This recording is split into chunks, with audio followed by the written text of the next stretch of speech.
Hello students, myself Vikas Kumar Sahu, Assistant Professor in Bharati College of Pharmacy. Today we will continue with the unit of the cell, structure of the woman and comparison with the plants. उसको continue करेंगे हम, जो sales है उसके structure के बारे में हम कंटिन्यू करेंगे और उसका थोड़ा बीच बीच में कंपैरिजन करेंगे हम प्लांट के साथ कि कैसे डिफ्रेंशिएट कर सकते हैं इसको हम प्लांट के सेल के साथ। उसके बारे में हमने थोड़ा सा देखा। एक पहला वीडियो सेल्स के बेसिक स्ट्रक्चर के ऊपर बन चुका है, उसको थोड़ा सा मैं रिविजन करा देता हूँ। Basic functional and structure unit of the body any animals any living organism को सेल्स कहते हैं। ये प्लांट में भी पाया जाता है, एनिमल्स में पाया जाता है। जिस प्रकार ऑर्गन्स से मिल के बॉडी बनता है, उसी प्रकार ऑर्गेनल्स से बन के सेल्स का निर्माण होता है। सबसे पहले सेल्स के बारे में रॉबर्ट हुक ने बताया था 1600 ईस्वी में, लेकिन उन्होंने वह एक पेड़ के बार्क में बताया था, मतलब डेड सेल्स के बारे में बताया था। लेकिन एवी लिवन हॉक करके एक दूसरे वैज्ञानिक थे, उन्होंने जो है वह जीवित सेल्स मतलब जीवित सेल्स के बारे में बताया, उसके बारे में डिस्कस किया था। उसके बाद सेल थ्योरी आया। सेल थ्योरी के बारे में सिडेन एंड स्वाइन ने बताया कि जितने भी लिविंग ऑर्गेनिज्म हैं वह जो है पर्टिकुलर सेल से मिलकर बने होते हैं। उसके बाद डुलॉल्फ विचार ने आए, विचौर वैज्ञानिक थे, जिन्होंने यह बताया कि जितने भी नए सेल्स बनते हैं वो पुराने सेल्स के द्वारा ही बनते हैं। उसके बाद हमने सेल्स के बारे में पढ़ा, प्लांट सेल्स के बारे में, एनिमल सेल्स के बारे में। दोनों के बीच जो डिफ्रेंशिएशन हमने देखा कि कैसे प्लांट सेल जो होते हैं वह एनिमल सेल्स अलग होते हैं। जैसे प्लांट सेल में क्लोरोप्लास्ट पाया जाता है, ल्यूकोप्लास्ट पाया जाता है ना, और क्रोमोप्लास्ट पाया जाता है। क्लोरोप्लास्ट का काम रहता है भोज्य पदार्थों का निर्माण करना, और जो क्रोमोप्लास्ट होता है वो अदर जो पेड़ के जो जैसे फूल है, फल है, उसके कलरिंग के लिए। और जो ल्यूकोप्लास्ट होता है कलरलेस होता है। और जो एनिमल प्लांट होते हैं उसमें जो सेंट्रियोल्स पाए जाते हैं, और सेंट्रियोल्स जो है वो एनिमल प्लांट में पाया जाता है, एनिमल सेल्स में पाया जाता है, लेकिन प्लांट सेल्स में जो सेंट्रियोल्स नहीं पाए जाते हैं। उसी प्रकार वैक्यूल्स जो पाया जाता है वो प्लांट में पाया जाता है, एनिमल सेल्स में नहीं पाया जाता। बाकी गोल्जी बॉडी, माइटोकॉन्ड्रिया, राइबोसोम्स है ना, एंडोप्लाज्मिक रेटिकुलम, साइटोप्लाज्म और भी जितने भी ऑर्गेनेल्स हैं वो जो है वो दोनों में कॉमन पाए जाते हैं। उसके बाद मैंने आपको बताया था कि बेसिक स्ट्रक्चर के बारे में बताया था। अब उसी को कंटिन्यू करते हैं, वह आगे कंटिन्यू करते हैं कि जो ऑर्गेनेल्स है, cellular machinery to general kits derived from the membranes and bacteria like organelles. तो जो भी जो बेसिक स्ट्रक्चर होता है कोई पर्टिकुलर सेल्स का, उसमें क्या क्या पाया जाता है इसको हम थोड़ा सा देख लेते हैं। प्री राइबोसोम्स होता है, माइटोकॉन्ड्रिया। राइबोसोम्स का काम क्या रहता है आगे पढ़ेंगे, फिर भी थोड़ा थोड़ा मैं बता देता हूँ। राइबोसोम्स का काम रहता है प्रोटीन का निर्माण करना। माइटोकॉन्ड्रिया, इसको हम पावर हाउस ऑफ सेल बोलते हैं, जिसमें जो फॉस्फोरेशन की प्रक्रिया होती है, जिसमें एडिनो डाइफॉस्फेट से फॉस्फोरिलेशन करके जो इनऑर्गेनिक फॉस्फेट्स है उससे जुड़ के एडिनोसिन ट्राइफॉस्फेट का निर्माण करते हैं। गोल्जी अपरेटस होता है, गोल्जी का जो भी प्रोटीन जो बनता है उसको पैकेट बनाना, पैकेजिंग करना, ट्रांसपोर्टिंग करना और जो है वो उसको छांटना, ये जो है वो गोल्जी बॉडी का काम रहता है। लाइसोसोम्स क्या है, इनगल्फ करता है जो डेड सेल्स होते हैं उसको, है ना। स्मूथ एंडोक्राइन रेटिकुलम होता है, स्मूथ होता है, इसमें राइबोसोम्स नहीं पाया जाता, इसलिए वह जो है वो डिटॉक्सिफिकेशन करता है अल्कोहल और जो ड्रग्स का बॉडी से, और जो फैट का मेटाबॉलिज्म करता है। माइक्रोफिलामेंट्स पाए जाते हैं, प्लाज्मा मेम्ब्रेन पाया जाता है, सिलिया पाया जाता है, उसके बाद माइक्रोट्यूब्यूल्स पाए जाते हैं, सेंट्रियोल्स पाया जाता है। जैसा कि मैंने आपको बताया था, सेंट्रियोल्स केवल एनिमल के सेल्स में ही पाए जाते हैं। साइटोप्लाज्म में पाए जाते हैं ribosomes. Rough endoplasmic reticulum protein का सिंथेसिस करने में मदद करता है। न्यूक्लियस जो न्यूक्लियोलस जो होता है वह बेसिक जो है आरएनए का निर्माण करता है। न्यूक्लियस पाया जाता है, उसके बाद न्यूक्लियर इन्वलप पाया जाता है, उसके बाद न्यूक्लियर पोर पाया जाता है। उसके बाद बैक्टीरिया लाइक ऑर्गेनेल्स होते हैं, जैसे drive from the symbiotic bacteria, Asian associations, endosymbiotic theory involve of the modern cells from the cells and the symbiotic bacteria.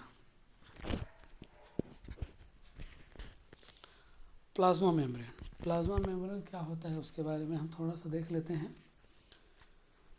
Contents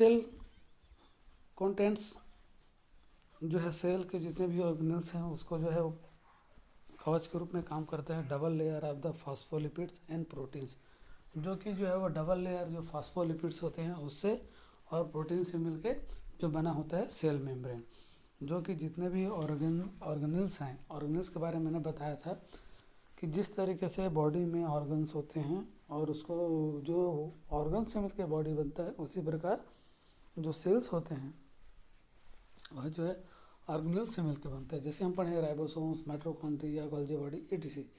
तो जो double layer of the phospholipid proteins होता है ना, जो बनता है प्लाज्मा बनाता है प्लाज्मा मेम्ब्रेन बनता है। तो जो मेम्ब्रेन होता है वह पूरे जितने भी ऑर्गेनल्स हैं उसको जो है वो एक सेल के अंदर जो है वो कवर अप करके रखता है।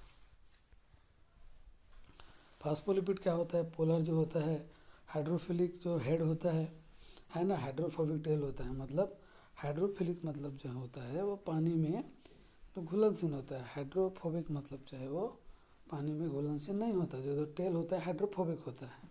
हाइड्रोफोबिक जो होता है वो उसका हेड होता है, किसका? फॉस्फोलिपिड का, ठीक है। इंटरैक्ट विद द वाटर, और वाटर के साथ इंटरैक्ट होता है। The movement across the plasma membrane, the few molecules move freely, water, carbon dioxide, ammonia and oxygens. The carrier protein transport some molecules, जैसे प्रोटीन्स है, embedded lipid, bilayers है, fluid mosaic models है, describe the fluid nature of a lipid bilayer with the proteins.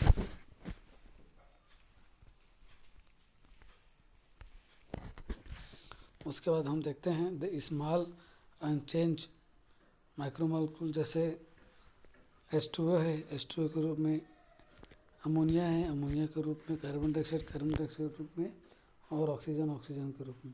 Hydrocarbon जो है वो hydrocarbon के रूप में प्रेजेंट रहता है। ग्लूकोज है वो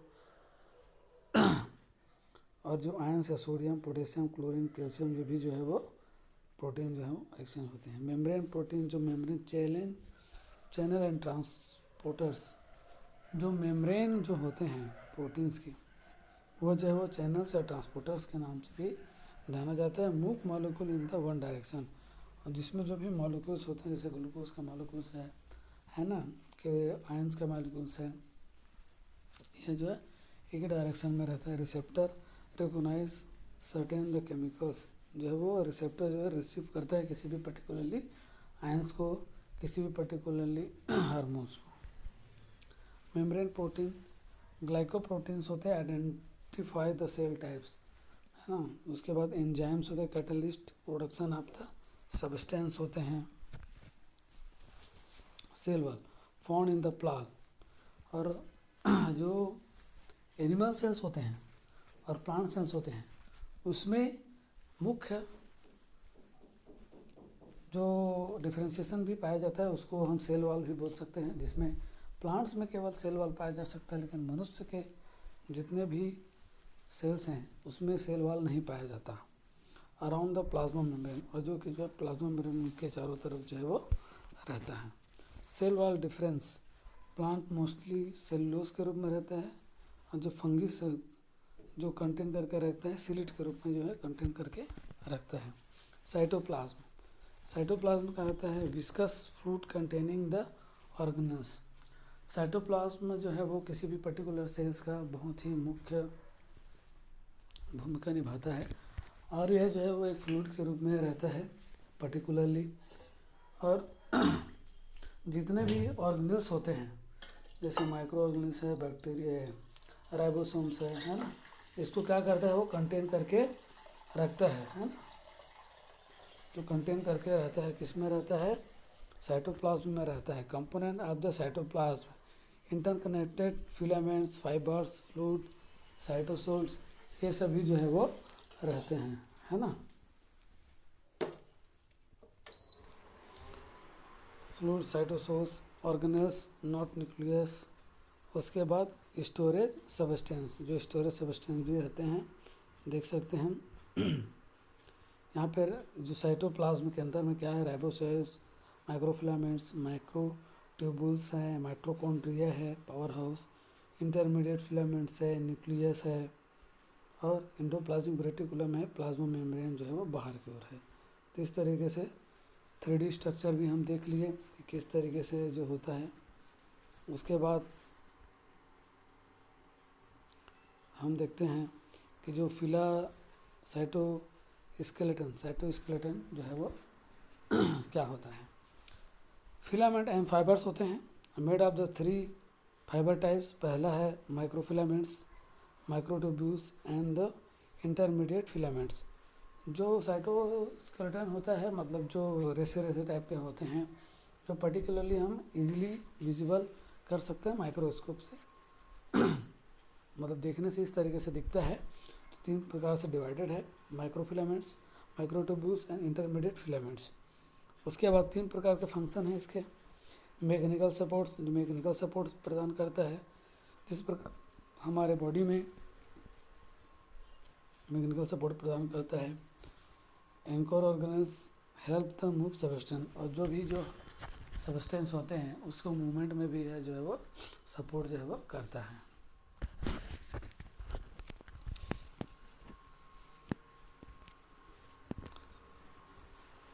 सीरिया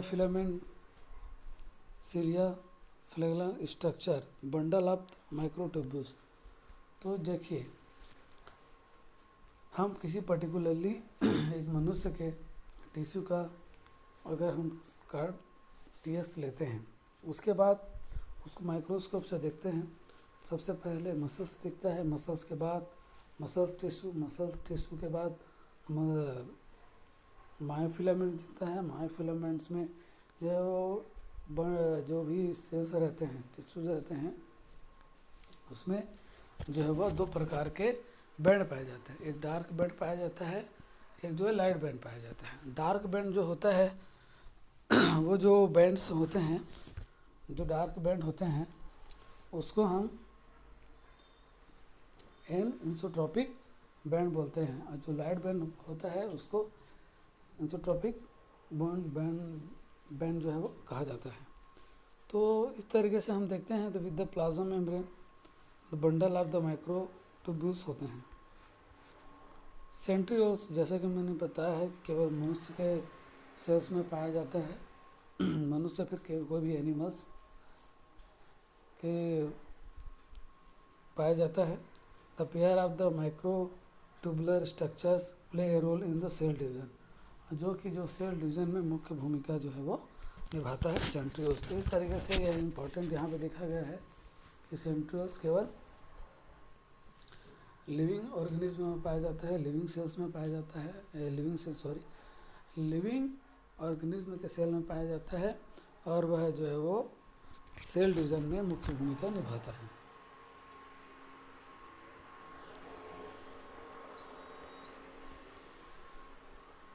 इस तरीके से हमने